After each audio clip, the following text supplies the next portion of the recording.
Did you see the fight that's reportedly being worked on for December 19th in Miami? Did I see the fight being worked on December 19th in Miami? Yeah. No. Do you know which fight I'm talking about? No. Fair enough. Oh, Jesus. That's a fucking bad idea. That's a bad idea. But let me tell you what. A lot of people watch that one. Will you watch it? Sure. You know what everybody's tuning in for on that one. I think everybody's going to get what they've finally been waiting for. The fight world is in complete turmoil right now because Dana White has come out with full force, publicly demanding that Jake Paul withdraw from his bout with Anthony Joshua. And this isn't the typical playful trash talk. This is Dana at his harshest, saying everything he's held back for years, but now with even more fire. All because Jake Paul is doing something Dana never imagined. Stepping into the ring with one of the most dangerous heavyweight boxers alive. A man who is still elite, still active, still explosive, and absolutely still in his prime. You look forward to facing off with Joshua. To break down the face-off, what do you think about his size? Did you say anything? Did he say anything? No, we didn't say anything, but he looks intense, focused, locked in. He's obviously very, very tall. Looking up, my tallest opponent. My eyes are at his, chest level. But yeah, he's locked in. I'm locked in. I don't think there's fear in his eyes or in my eyes. Yeah, Jake, tell us the difference between your face-off with Gervonta, where you're a head taller looking down, and now looking up at Joshua. No, it's surreal. All of it is very, very funny. And my neck started to hurt after looking up for a little bit. But this is what we signed up for, and he's very tall, but that means I can use my speed and my size to my advantage as well. This question's for Joshua. Oscar De La Hoya, Nate Diaz, and Tyson Fury all said that Jake is going to knock you out. Would you be willing to take the bet with Tyson Fury that's saying that Jake is going to beat you? No, I'm not worried about what Tyson Fury's got to say. That's what I'm saying. It ain't even about the money. I'm betting on myself. Yep. I'm focusing on myself. I'm fully betting on myself. I ain't worried about what anyone's got to say. He did say he's going to put £1 million on it. Would you be willing to take that bet with Tyson Fury? Respectfully, I'm not worried about what Tyson Fury's got to say, or I'm not here for any of that betting and nonsense. I'm here to fight, and that's all it is. Once I get the job done, I'm going to collect my check, cash it, and I'm going to focus on the next one. My bet is on me doing a number on him. That's all there is to it. Yeah. And for Jake, Tyson Fury's willing to put £1 million on you to win. How does it make you feel that his brother Tommy won't even fight you for $10 million? A lot of people in this sport, believe it or not, are actually bitch made. Anthony can attest to that. That's correct. That's why we're up here on this stage, because we're both always down to run it and throw hands. Tommy's, lost. He's a lost puppy. No one watches his fights. I'm the only thing that he's got, so he should be on his knees begging for the fight. We did offer him it, and he said he wanted more time. So we tried. We've been trying. Same with KSI. These guys just don't want to step up to the plate. I'm not afraid of anyone or anything. So I'll go to the bigger challenge, a bigger fight, and do bigger things with Joshua, and that's why we're here today. There's been some talk about possibly Joshua using Jake Paul as a tune-up to fight you. What are your thoughts on that? I don't know about tune-up. I think Jake Paul knocks him out. Seriously? Yeah. Why so? What impresses you about Jake Paul? I just think Jake Paul would knock AJ out. I think AJ's a spent force, and I think Jake Paul's on the rise. And I like his new heavyweight look. A bit chubby, a bit bulky. Wanted to give a little opinion on everything I've been seeing on social media lately. Jake Paul versus Anthony Joshua. Just wanted to come in here and remind everybody that bum couldn't beat me when I basically had a broken hand. I had one hand and he still lost. Jake Paul, I'm still your daddy, and everybody weighing this fight up, don't bother, because he ain't worth a shilling. And the loss will always be there, Mr. Paul. Take it easy and have a good day. Jake Paul, Anthony Joshua, 50-50 fight. What do you make of that? Yeah, I just said in another interview, great if it is. I mean, if it is, then you've got no problem seeing it. But when AJ, I mean, decapitates a strong word, but when he renders Jake Paul unconscious like he did to Francis Ngannou, don't then say, oh well, it was Jake Paul. Do you know what I mean? I mean, when AJ beat Francis Ngannou, Ngannou just had a fight that could have gone either way with Tyson Fury. boxer. Then AJ poleaxed him, and everyone just said he's just an MMA fighter. Do you know what I mean? Jake Paul's not Francis Ngannou. But as I said before, if you want to see Jake Paul exit the boxing world, make the fight. To Dana White has always said Jake Paul should face an actual boxer. He's always called Jake a joke. He's repeatedly claimed Jake only chooses retired MMA fighters, smaller opponents, easy targets, and circus matchups. But the moment Jake finally takes the biggest gamble of his entire career and signs to fight Anthony Joshua, a two-time heavyweight world champion, suddenly Dana White wants him to back out. Suddenly, it's too risky. Suddenly, it's reckless. Suddenly, Jake is stepping far beyond his limits. And this is where the hypocrisy has the whole fight world buzzing. For years, Dana insisted Jake would never face someone his own size or a legitimate boxer. But the second Jake does exactly that. Dana flips and says the fight is ridiculous and that Jake is going to get badly hurt. Get it, right? If someone knocks on your door and says, do you want to fight Jake Paul for 100 million? You're like, you'd be stupid to say no. No, I don't want that 100 million for what would be and will be and should be easy work for AJ. Like, oh, why are you going to turn down 100 million? AJ should and could, more should, knock out Jake Paul in a round. Like if Jake Paul was over here fighting under our British Boxing Board of Control, I don't think it would be a Southern Area Cruiserweight champion. AJ is a former unified heavyweight champion of the world that I still believe is a top 10 heavyweight in the world. Like AJ should be able to destroy him. AJ is going to be 60 pounds or so bigger than him. AJ hits like a truck. AJ is a better boxer. Like this is a no contest from the beginning. Did you see Anthony Joshua versus Jake Paul is happening? Who you got and how? Man, you got to go with Anthony Joshua.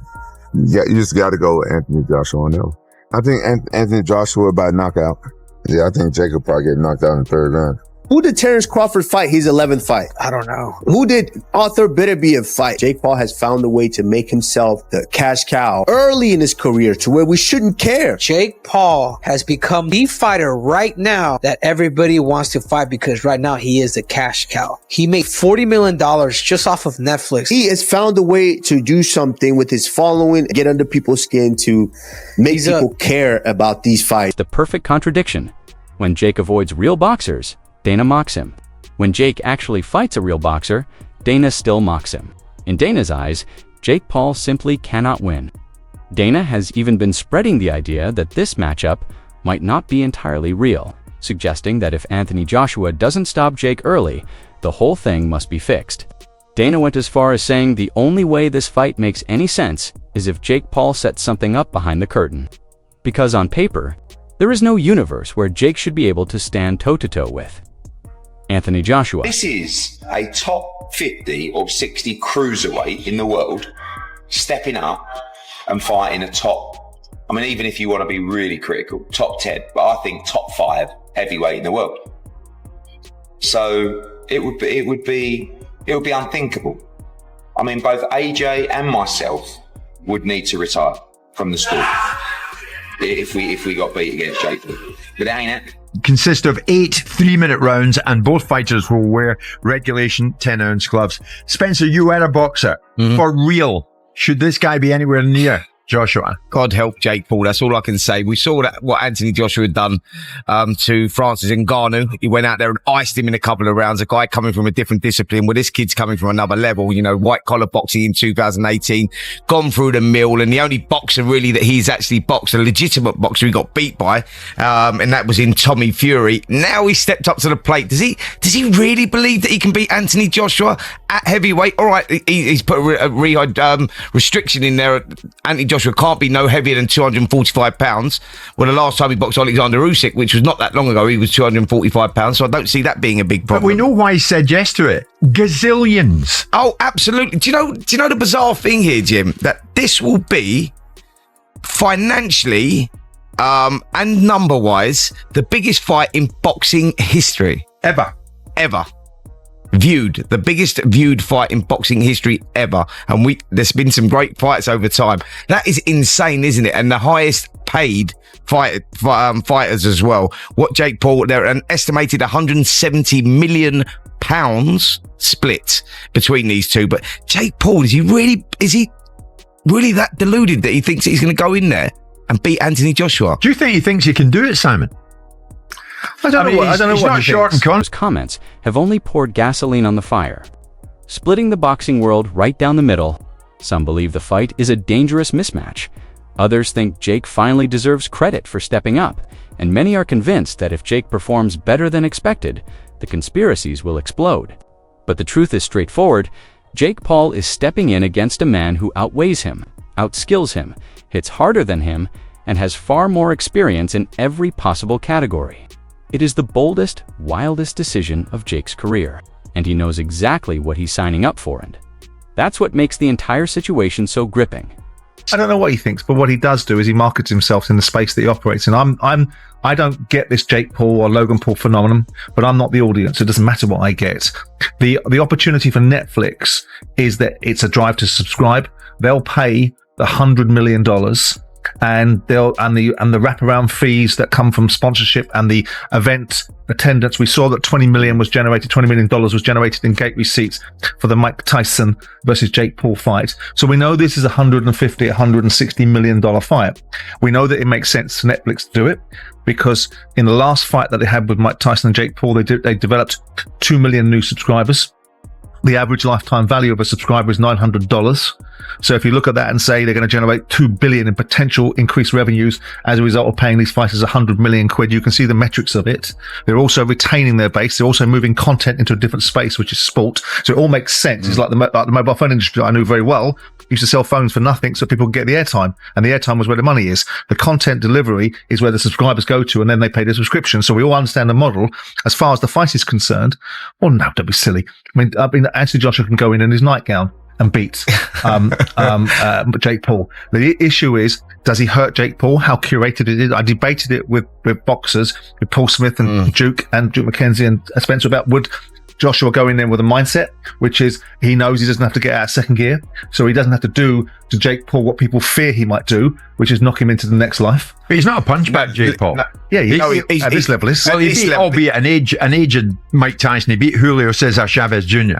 Mike Tyson, when we went out there to do that fight, and Simon gave me a lot of stick for it because I was saying Mike Tyson was actually going to put an end to this Jake Paul phenomenon that was going on. And when Mike Tyson got out the car, when we hit Texas, he climbed out the car and he could barely walk, Jim. He struggled to get up the stairs. I knew that I was in trouble for making those comments. I knew that. I sold the fight and I shouldn't have sold the fight. But this one, Anthony Joshua needs to keep his career alive. And by doing that, he has to get rid of Jake Paul very, very early. Say Anthony is ruining his legacy just by taking this fight. Fans don't respect what he's done in the sport already. He's an Olympic gold medalist, 2-time unified heavyweight champion of the world. I sort of sympathize with him because I feel like if he doesn't beat him quicker than he beat Francis, people are just going to write it off. I'll ask you bluntly, have there been any discussions about there's an agreement, there's a secret contract? Have any of those discussions happened regarding this fight? It's an 8-round professional fight. AJ wouldn't have taken it if that was the stance it had to be. If it was an exhibition, if it was you've got to hold him up for 8 rounds, it wouldn't suit Anthony Joshua. Anthony Joshua is going in there to knock out Jake Paul. But if I can beat Jake Paul, then excuse my French, what the fuck is Anthony Joshua going to do to Jake Paul? I think my dad said that AJ could beat him with his prick, and I completely will back that up. Even if AJ had a broken arm in there, it still wouldn't go past a minute. To be quite honest with you, and as a safety aspect, there's no way that fight can go ahead. At the end of the day, my God, how good does it make me look?